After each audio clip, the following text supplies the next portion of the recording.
a nossa associação também se define. Uhum. E o que eu gostava também de perguntar ao Frei, dentro desta questão, estávamos a falar do anticristo, eu sei que isto aqui é um costume um pouco mais protestante, e sei que é uma coisa até um pouco arrogante de se fazer. Mas eu gostaria de saber, com base no conhecimento escatológico do Frei Tiago, que nós também gostamos de estudar, o Frei Tiago tem alguma opinião relativamente à questão do anticristo? Porque é o seguinte, há muita gente que defende que o anticristo é uma ideia. Outras pessoas defendem que o anticristo é um período tenebroso, é um período negro.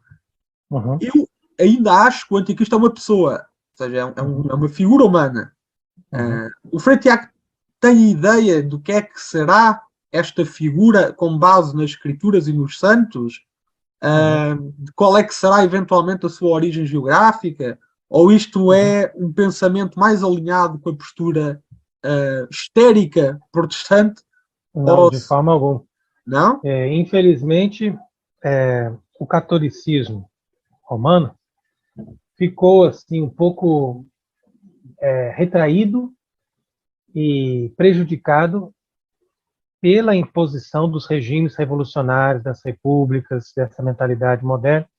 Então, aquela tonalidade, tanto escatológica como mística, foi muito prejudicada a partir desses eventos, né? Ou seja, a partir do século XIX.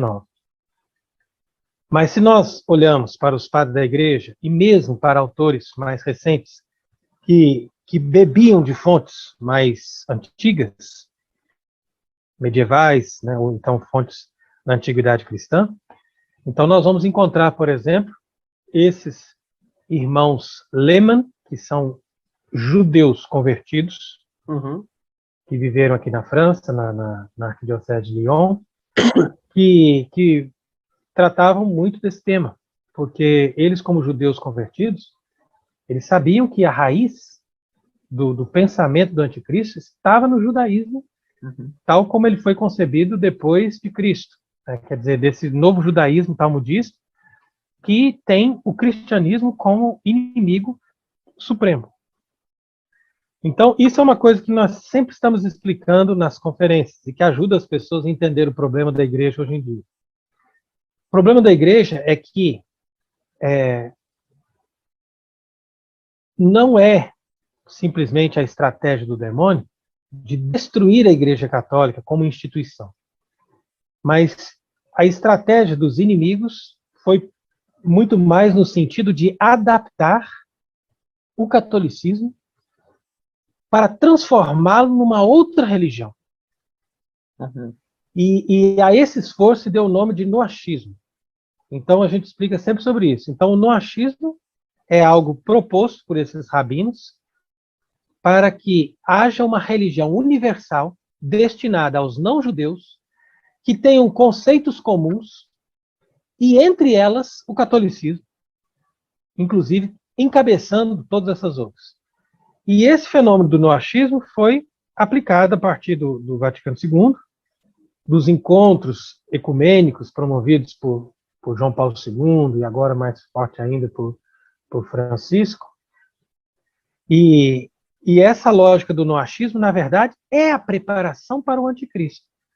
Porque o anticristo, como é visto nas escrituras, ele é um pensamento, mas ao mesmo tempo ele se personifica. Então o anticristo, na verdade, já está aí, já está por aí. Por quê? Porque o anticristo é o noachismo, é a nova religião. Por quê? Porque Jesus Cristo, ele se afirmou Deus. Se afirmou Deus. E São João, na sua carta de São João, se nós lemos com atenção, ele diz, quem é o anticristo? Senão aquele que nega o Filho. Negar o Filho quer dizer negar a divindade de Cristo. Então, o falso Papa Francisco, ele nega a divindade de Cristo. Por que ele nega a divindade de Cristo? Porque ele nunca disse que Jesus é Deus. É uma forma de negar. E, ao mesmo tempo, ele reafirma que nós temos o mesmo Deus dos judeus e dos muçulmanos. Recentemente, eles até inauguraram aqueles templos lá, aqueles 3 templos, lá em Abu Dhabi, que representa a casa abraâmica. Então, a lógica dessa casa abraâmica, que é, na verdade, a religião noachida, é dizer para as pessoas, olha, essas religiões têm o mesmo Deus. Isso não é verdade. Porque o Deus dos cristãos é o Pai, o Filho e o Espírito Santo. Não é só o Pai. Então, se você diz que nós temos o mesmo Deus do muçulmano e do judeu, você nega o Filho. E isso é o anticristo. E essa é a religião do anticristo. Agora, ela se personifica quando? Quando um elemento que vai ser uma vedete internacional, né, que vai se dizer uma pessoa do bem, uma pessoa que ama os pobres, uma pessoa que ama os migrantes, que ama os doentes, que ama as crianças. Essa pessoa superestimada, que eles vão fabricar pela mídia, né? Isso aí falta pouco para eles construírem essa imagem aí, ela vai encabeçar essa nova religião.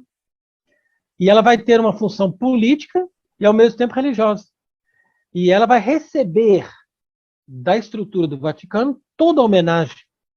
Então, é por isso que ele vai ter o caminho aberto. Porque São Paulo fala na segunda carta aos Tessalonicenses, no capítulo 2, a partir do versículo 3, ele diz isso, que o anticristo tem uma coisa e uma pessoa que o bloqueia. Quando isso for tirado, ele vai atuar. Então, o que é a coisa que o bloqueia? A coisa que o bloqueia é a missa. Então, a missa, como a igreja concebeu como sacrifício, já quase não existe mais na Terra. E a pessoa que o bloqueia é o Papa.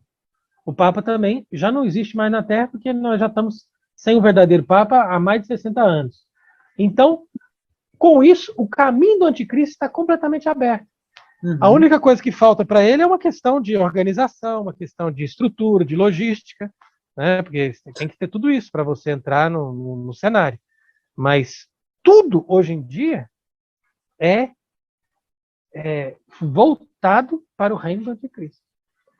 E esse reino do anticristo se baseia exatamente nisso.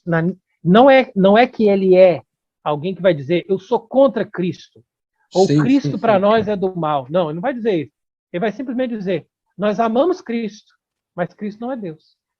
Então isso é o anticristo. Ou seja, o anticristo vai ter aquela conversa de alguns, digamos assim, aqui um termo que um amigo meu usa e que também é muito admirador de vossa caridade, que é o chamado, que ele chama de catolicismo açucarado, ou seja, é aquela pessoa que Exatamente. diz, eu sou... Essa versão adaptada do catolicismo. Exatamente, ou seja... E deixa de lado todos os dogmas, a começar por esse principal da divindade de Cristo, e prega simplesmente o amor, a fraternidade, a compreensão mútua, valores humanos e orações e devoções que possam preencher a alma de sentimentos bons, de fluidos de paz, de bondade. Entendeu? Então, tudo isso aí resume o discurso dessa gente que está encabeçando essa nova igreja. Mas é muito interessante, Frei, porque eu ia fazer uma pergunta que tem a ver, mas antes dessa pergunta eu faço uma mais direta, que é a seguinte. O Frei acha então que a figura, a personificação do anticristo já está aqui na Terra corporalmente, ou ainda está para nascer, ou ainda vai demorar algum tempo? Não, eu acho que, na minha opinião, eu diria que é uma figura que está aí preparado já e prestes a se manifestar. Eu acho, inclusive, que essa agenda da ONU de 2030 é uma indicação de que eles estão preparando o anticristo para essa data. Para 2030.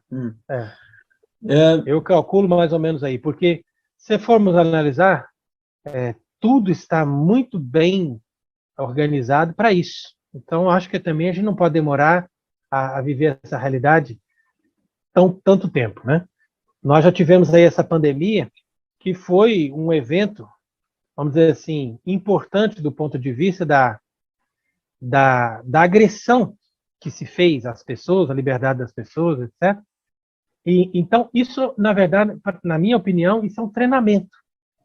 Isso é um treinamento para um regime que eles querem implantar. Para um regime, assim, de uma verdadeira ditadura.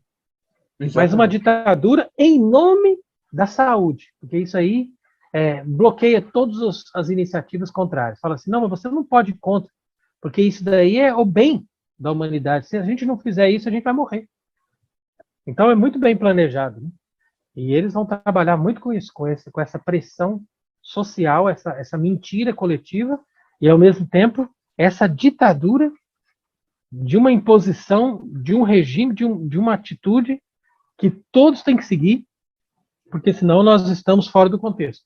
E é claro que isso daí vai incluir também pressões psicológicas, pressões econômicas, né, como, por exemplo, você não vai ter direito de usar uma conta de banco, por exemplo, né, se você não tiver de acordo com isso ou com aquilo.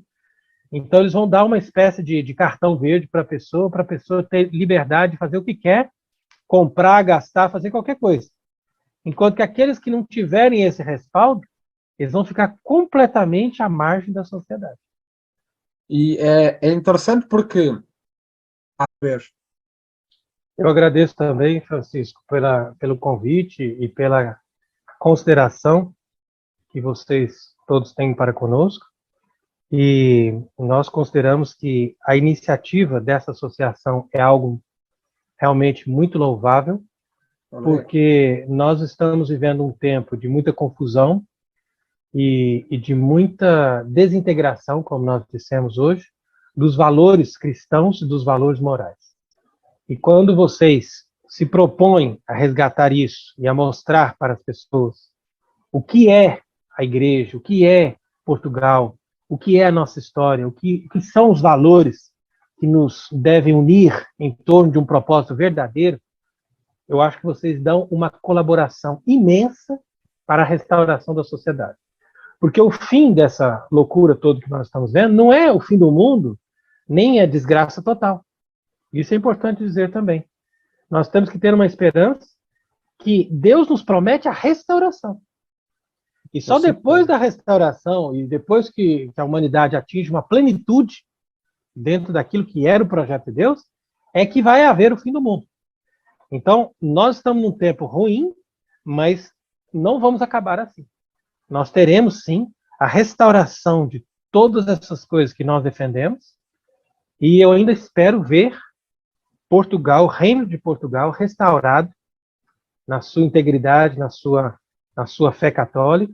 Esse reino de Portugal, que inclusive abrange o Brasil, como a gente sempre explica, que o Brasil não tem nenhuma referência, se não for como uma extensão do reino de Portugal, fundado diretamente por Cristo, e que é o único reino do mundo que o próprio Jesus Cristo fundou.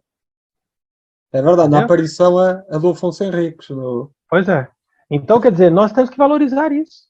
E nós temos que guardar a nossa fé, porque a base desses reinos e dessas sociedades é a fé católica. Então, hoje nós não podemos fazer muita coisa, além de rezar ou de falar sobre esses temas, mas vai chegar um momento em que nós vamos ser, eu digo nós, talvez nós mesmos em vida, ou pessoas que vão nos seguir, vão ser protagonistas desse movimento de restauração do mundo. Porque isso vai acontecer na medida em que todo esse império, essa ilusão de Satanás e do anticristo, tudo isso vai cair por terra. E nós vamos ter a graça de restaurar a sociedade cristã. Que assim seja. Então tenhamos essa esperança de termos o nosso rei verdadeiro, de termos um papa verdadeiro, de termos uma sociedade com os valores do cristianismo. Enquanto isso, façamos a nossa parte e estejamos a serviço de Deus, porque Deus espera de nós, a Santa Maria, é a Mãe de Deus, espera de nós, e nós temos uma responsabilidade, nós não podemos ser omissos diante desse contexto aí de calamidade que nós estamos vivendo. Então, que Deus abençoe Portugal, que Deus proteja as nossas famílias, e que Deus ilumine as nossas consciências para nós defendermos esses valores, defendermos a nossa pátria e defendermos o catolicismo.